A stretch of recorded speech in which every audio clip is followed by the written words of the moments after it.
welcome to Women's Wealth, the podcast with me, Joanne. My mission is to educate, inspire, and empower you all to step into your own life of wealth.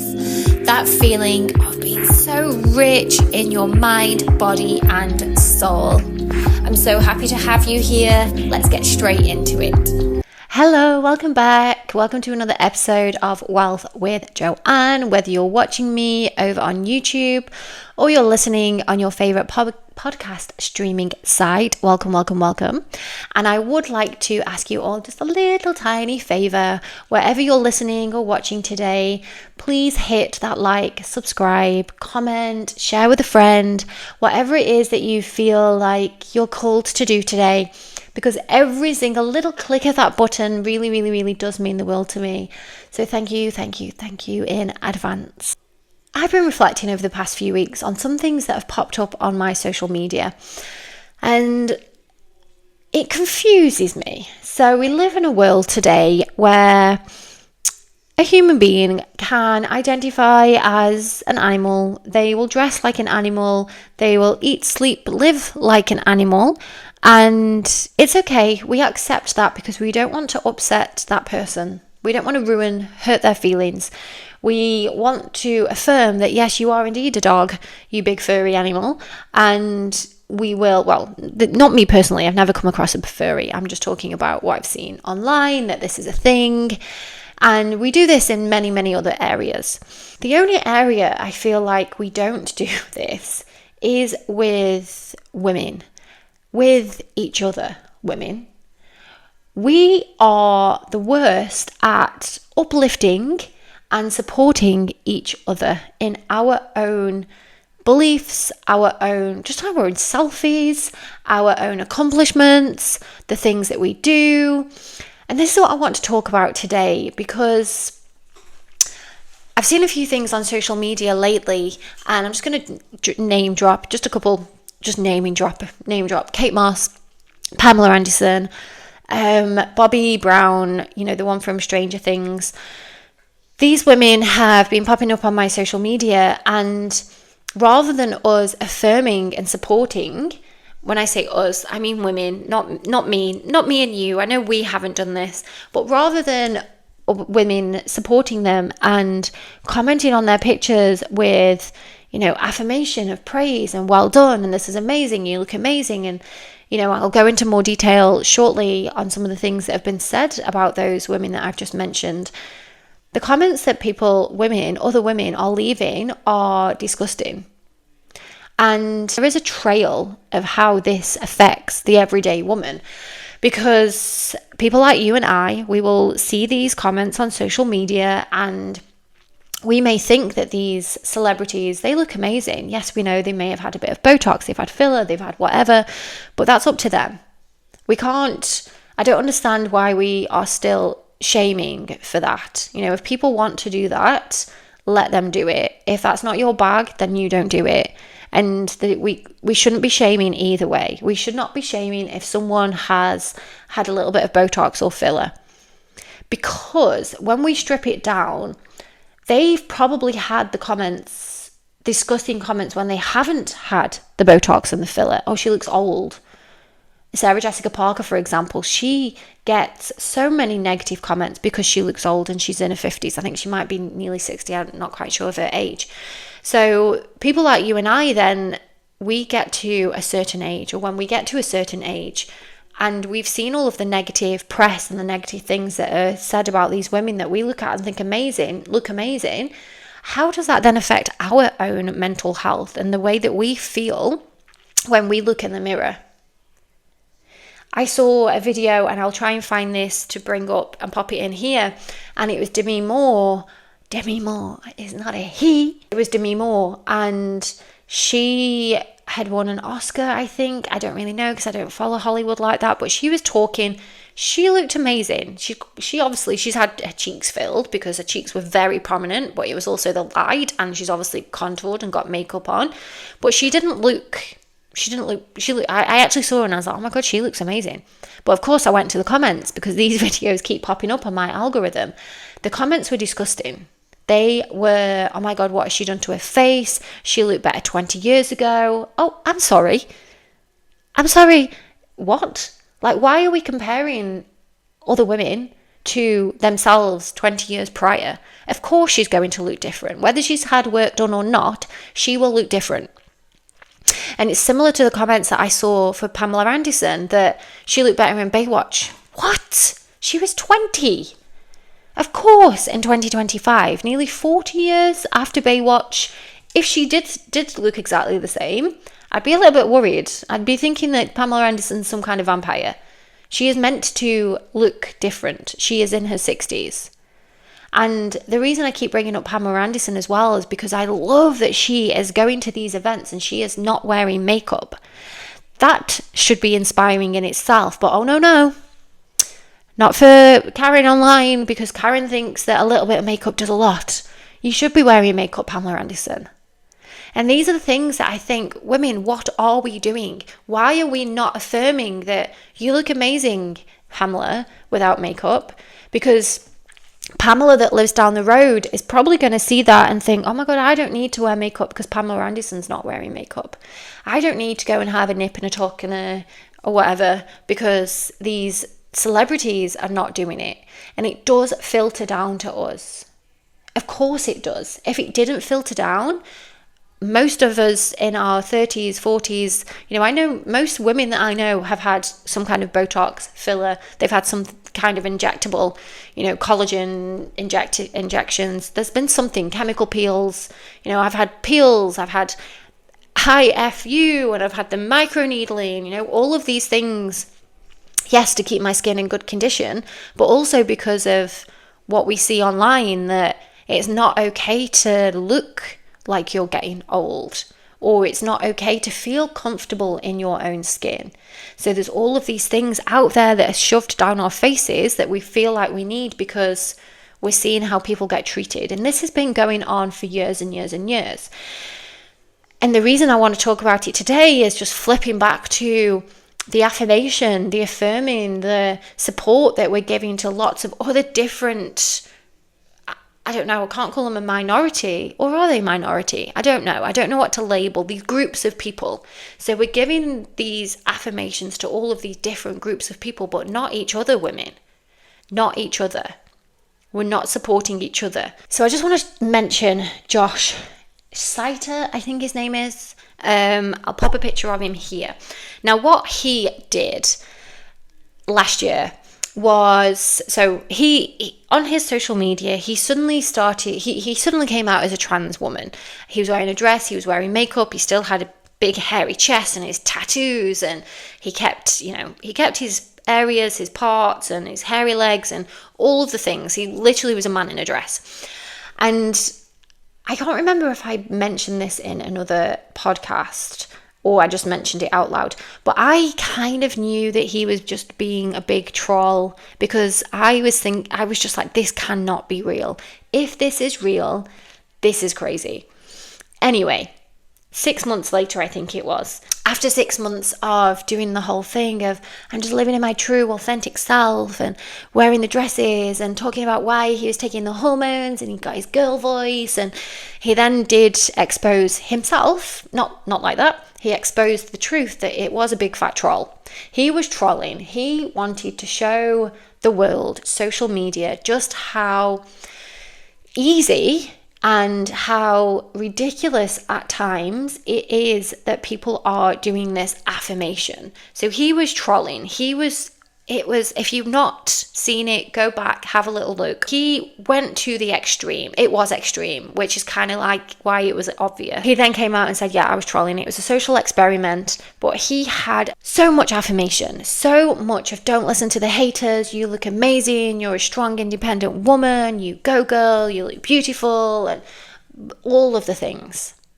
However, as a real biological woman, Pamela Anderson, for example, doesn't get any of that from other women. And I wonder why. And we're going to get into the why. But yeah, definitely check out Josh if you're not sure of that story. It's very interesting.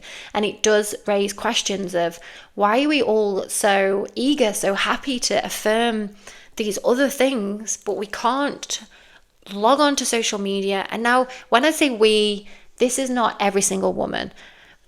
I would say though, 70% of the comments on the post that I'll share today are negative. There is the odd woman, there's me, who's standing up for Kate Moss, saying that, she looks amazing, but then 70% are negative. So there's only 30%, whereas I would say on the other posts of people, asking for affirmation elsewhere, it's switched. So why do we do this? Why is this a thing? What's going on? I really think there's a few things we can pick apart here as to why we are doing this still. I think the first thing is social conditioning. And I hate to say it because it sounds very toxic feminine, the patriarchy, but it is social conditioning and patriarchy. No matter how much we might not want to admit it, or we want to move away from, the patriarchy rule the world, that it is still, bubbling away. So from early on, women were and are still very much judged on their appearance, on the way that they hold themselves, the way that they act, the way that they are able to attract men, their behavior, So from very early on, we're kind of told that if you act in this certain way as a woman, then this is a positive. This is how you're meant to act, and this is the way the woman acts, and this is how you're meant to look, and this is going to attract male attention, and that's what you want. You want the male attention, and this is how you're going to get it. So when that happens, and we're all doing the same thing, and we're all being told the same thing, that dress this way, do this, find this, you'll get that male attention that you want, it then kind of puts us in opposition with each other straight away, because we're all trying to get to the same endpoint, which is the man, male attention. Now, this is obviously not for everyone, but I'm just really, really generalizing here. So it's kind of what we're told. It's the end point as a grown woman. You want to get married, and we've got these gender roles, and so that's the very traditional. So I'm just going very early on. Now, because that from hundreds, maybe even thousands of years ago, is then ingrained into us, and we carry an element of that around with us even today. And it's obvious through our social media posts, and the way that we look at other women is also carrying that. We're in the hangover of this. If you have time after this episode, go back and listen to my witch wound episode, because I dive deep into how this manifests from when we were all accused of being witches, and you'd have to, expose the girl next door as being a witch even when she wasn't a witch, because you yourself didn't want to get burned at the stake or hung or drowned, whatever it was. So this conditioning then leads us to that competition, to that mistrust, that distrust, that we don't trust each other because we're all trying to get to this one endpoint. Again, I'm just generalizing there. I know we don't all want to just get to that one endpoint of the male attention, but that, whether that's the endpoint or not, it is there. It's that competition that, my hair's longer than hers, I've got this, she hasn't got this, she's got this, and then we've got the judgment and the comparison. So we have that there because of the patriarchy and how we're told to compete with each other. And we also, from that, so a little, if I was drawing a diagram here, we'd have a stem here of internalized misogyny. Now, just because we're not men doesn't mean that we can't have internal misogynistic traits. For example, times when we may say, what is she wearing? Why is she dressed like that? Women shouldn't act like that. Women shouldn't do that. Take yourself back to the early 2000s. So when I was a teenager, and it was the whole Ladettes, and we should, women drinking beer and going out and watching the football. And I guess I was a little bit of I went through my Ladette phase, but then, that then had that label, and it wasn't really a way that we should act. Women shouldn't drink pints and go out wearing football tops. Women should be sitting down and drinking wine. These real traditional, this is how you're meant to act. Again, this then, women who don't conform, and we look at them and think, oh my God, what what are they? Why is she doing that? What? We have this internal judgment of, you shouldn't be doing that because you're a woman. So again, we've got that internalized misogyny there. Even when we're women, we have that. And I'll hold my hands up to say that I've had it. I probably still have little bits of it inside me, because it's very difficult to decondition yourself after all of these years of living in this certain way and having these certain beliefs. I'm very aware of it now. And I would hope, touch wood, that I could catch these thoughts now if they do come in, and replace them with a loving thought, because what I send out comes back to me, and I very, very much believe that. So a little homework for you: if you do catch yourself looking at a woman and what she's doing, and you have that like, oh my God, see if you can replace it with a supportive thought. You don't necessarily have to agree with what she's doing or saying, or do it for yourself, but we send support, we send love from one woman to another. And then we have the media and cultural narratives, and mainstream media are very good at pitting women against each other. We have whole shows where women do this, and if you watch reality TV, and you've got Love Island and those type of shows that we're then watching, and we're seeing this element of competition because of the way that a woman looks or the way that she's acting. And the rivalry is celebrated more than a friendship. Like, how often do we see female friendships really celebrated? What we will see is the gossip and the backstories and the backstabbing when two women don't get along. So again, this is coming through, affecting us directly, because we're reading it, we're seeing it, we're absorbing this energy. And I do also think a lot of this comes from a scarcity mindset, that only a certain amount of women can be beautiful. Only a certain amount of women can look a certain way. Only certain women can be beautiful or look a certain way. And then that puts the women who are not living in that way, straight away it makes them feel insecure. They may then feel elements of jealousy. And then what do we do to try and make ourselves feel better when we feel that? Is we bring someone else down. So when we feel jealous or resentment, or we look at someone else and think, oh my God, it makes you feel bad because you're looking at her, and instead of thinking, oh my God, she looks amazing, well done, like, good on her, and role model, like that type of mentality, we're then like, she's had work done. Instead of just being able to say, oh my God, she looked good.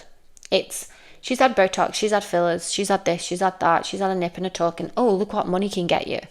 And it very much links then to, again, this scarcity mindset, because we don't have it, we don't want other people to have it.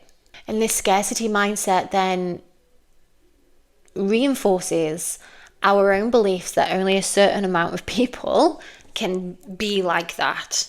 It's never really told to us. We're never told as just normal women, me and you, we're not celebrities, we're not Hollywood movie stars, that we can also be beautiful. We can also have nice things. We can also, do things, but in our own way. We're never really told that. So then we look at these celebrities, and this is where the hatred and those internalized misogynistic comments come from, that I'm going to share shortly, that I picked up on this week on social media.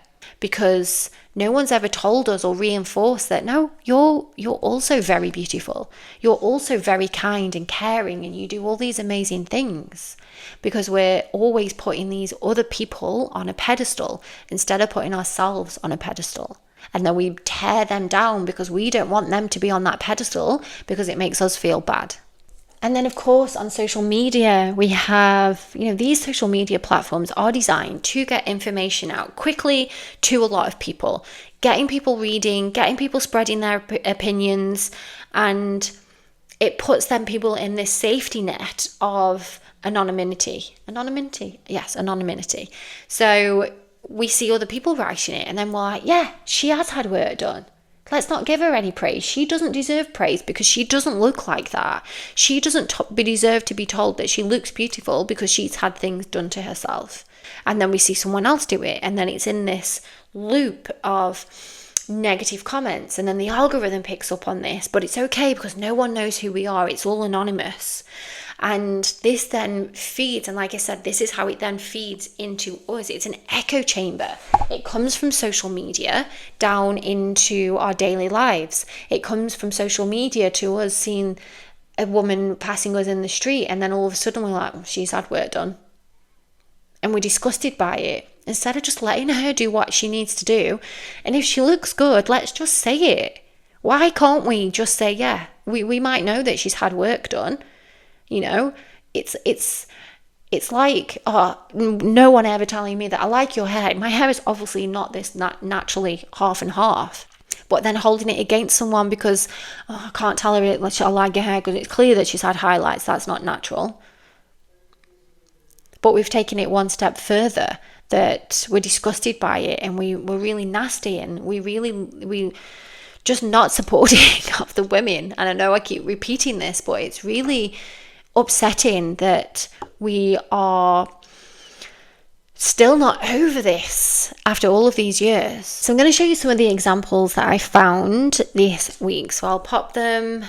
If you're listening on a podcast, I will go through. So let me just bring up my first one here now. And if you're listening to this, it's a video, it's a reel that I found of Kate Moss, and it tells us she's recently walked the Victoria's Secret runway, and this is what people felt like they needed to say. It's good they're representing the elderly. Like, she's 53. Is she expecting? Did she eat too many tacos before the show? Beautiful walk, but totally dislike the opened stomach area, not attractive for anyone. Too old and saggy for that kind of walk. She looks uncomfortable and washed out. Congratulations on her bundle of joy. So they're talking about her tummy here. She looks amazing. I wish these grandmas would just stay home, miserable and liquors up. This makes my eyes hurt. Bring back the young honeys. She looks amazing, honestly. And then she was told as she was younger she was too thin before, and now at 50 her tummy is too big. Sorry, she's 50. Of course, she's too old. So I went to the comments. I commented, and I put, this is the time when iconic, you know, the Kim Kardashian, iconic, it's iconic. Iconic can be used in the right context. In a world full of Kardashians, be a Kate Moss. I wrote that. I love Kate Moss. I've got her book over there. I regularly look at what Kate Moss is wearing just to see what I can wear, because I feel like, well, I was going to say we've got the same style. I've copied her style. I like trainers. I like jeans. I like rock and roll with a little bit of chic. And I feel like that's what Kate Moss, I've modeled myself on Kate Moss. Anyway, someone felt like they needed to comment on my comment. So they put, would you like your daughter to be famous for abusing drugs and alcohol and promiscuity? Now, I did reply. Oh, I know. I don't have a daughter, so no thoughts on that one. She was also a supermodel in the 90s and well known before she started taking drugs in the 2000s. So she's not famous for that. Drugs or no drugs, I stand by my opinion. In a world full of Kardashians, be a Kate Moss. Now, why are we holding her youth against her? But why don't we do this with men? Because when men do it, they're famous, they're rock and roll stars, and it's celebrated, and, you know, they were promiscuous and they did all of the things, and, you know, she was young when she was doing that. She would have been in her 30s, early 40s. I'm not quite sure. I haven't got the exact dates. But we all remember when she was on the front page of the Sun newspaper, and it was Cocaine Kate. And, you know, she wasn't the only one there. Yes, she was the supermodel there. But why are we still holding that against her? Haven't we all done things when we were younger? Some people, obviously this post was created to highlight the horrible comments. So there are a lot more people supporting her here. People saying, are they blind? I'd like to see the bodies. You know, why are we still doing this though? Why is it that other women feel like they have to comment? Why are we not saying, oh my God, Kate Moss is 50. She's still rocking on the catwalk. She looks amazing. We don't need to comment whether she's had Botox. We don't need to comment whether she's had any work done. We don't need to comment on her tummy and ask if she's pregnant. You know, common sense probably tells her that no, she's not pregnant because she is in her 50s now. You know, why are we not doing that? Whereas I think when a man does things, no one comments. No one we didn't have all of this backlash when, when men run out. David Beckham, he just, no one's like, oh, he's too old now, we should go back in. They welcome it. Why is it so different for women? Another post here about Demi Moore. Someone's put, if you told me Demi Moore was 62 years old, I wouldn't believe you. How is this possible? And she does. She looks amazing. And I think recently she has had some things taken away. So there was a time when she had cheek filler and they've definitely gone. Anyway, that doesn't matter anyway. Comments. Nothing to do with age, everything to do with money. Demi Moore has had a lot of plastic surgery. Please don't put this type of pressure on regular women. Nothing wrong with aging. Now, where did that pressure come from for her to feel like she has to have plastic surgery? Why is everyone acting like she didn't have any work? Does it matter? This isn't age. This is plastic surgery. Anyone can look like this with money. These are all women, by the way. All of these have got pictures that they're all women. They're little tiny profile pictures of women. That's great, but for us working class women that can't afford it, it's awful. Okay, so you're commenting on that, and you're commenting about working class women. So other working class women looking at how amazing she looks. Here's the picture again. That. Are we going to look at her and think, oh my God, so you think she looks terrible, so how am I meant to get through life? So how do we change this? I could spend all day going through the comments, but I'm not going to, because I feel like it's bringing my energy down. Now, like I said at the very start, more self-awareness, catching yourself when you feel like you might have these thoughts. Now, of course, I know that everyone listening to this, no way in hell you would ever write comments like this. And I only commented because my comment was nice. I was being nice about Kate Moss. I love Kate Moss. I know I've already said it, but I love her. And I felt like I needed to defend her further when that other person asked me, about the daughter. Like, so what? And I wasn't bad-mouthing the Kardashians either. They do their thing. I prefer Kate Moss. I prefer Kate Moss over the Kardashians. End of. And even that in itself, I'm a fully grown woman and I'm deciding who I prefer. Anyway, that's beside the point. Making sure as well that you are celebrating. Now, this is something that I am going to do more of. It's not that I don't do it, but I'm quite an introvert. So I always feel a little bit, when my friends do things, I will, it's amazing, I love you, you look amazing. I don't always write it on their pictures. And again, I think that might be an age thing that I don't, me and my friends, we don't splash each other's accounts. We love each other when we see each other. But I am going to make more of a conscious effort to write on women's pictures, to say well done, to congratulate, and step out of my comfort zone of just, my little introvert self, because women need to hear it and I want to be there to support. And I'm also going to start calling it out more when I see it with kindness. And what I have been doing when I've seen people doing this, and I've just put in, I have said, women need to support women, do better. Exactly the whole moral of this podcast today. We need to do better. So even if you're not commenting on people's pictures, vulgar stuff like that, can you do better by calling out the women that are? Can you stop your friend when she starts to bitch about Debbie at work and how Debbie wore an outfit that she shouldn't have worn? Can you stop your friend and just, remind her that we're meant to be supporting each other and Debbie can wear exactly what she wants? You're then supporting other women, even if it's just that one thing. Stopping your friends, if they do that, teach them how to also do the right thing. Teach them how to be better. Hope that you can reflect today on the things that we've shared and where this need to put other women down comes from. And homework today is to go uplift one woman. Comment on their poster, comment on their picture, tell them they look amazing, say it to their face, send them a message. Because for me, doing it even more, it also changes your own energy. And again, what you give out, you get back. So this is all the wealth work that I'm trying to do with women as well. Because if we're loving each other, we're going to love ourselves. If we're able to tell another woman, oh my God, you look amazing, you've done this, you did, forgetting about when they've had any work done. We don't need to talk about that. Let women just do what they want to do. I predict, I don't know if it's a prediction or just a wish, if women held each other up more, we would all probably not reach for the things that we reach for, because we won't feel the need to, because we won't have that element of competition. We won't feel like we need to, have Botox, fillers, facelifts, all of the things, because who are we in competition with? Why are we trying to cover up what we really look like if we all support each other on what we really look like, if that makes sense? So let me know what you think. And if you are going through a time when you're looking in the mirror and you're not feeling that love, please reach out to me. I would love to share with you the recent 7-day Love Your Face yoga challenge that I shared, where we work on mindset, we work on affirmation, we work on your breath, we work on you looking in the mirror and really loving what you see.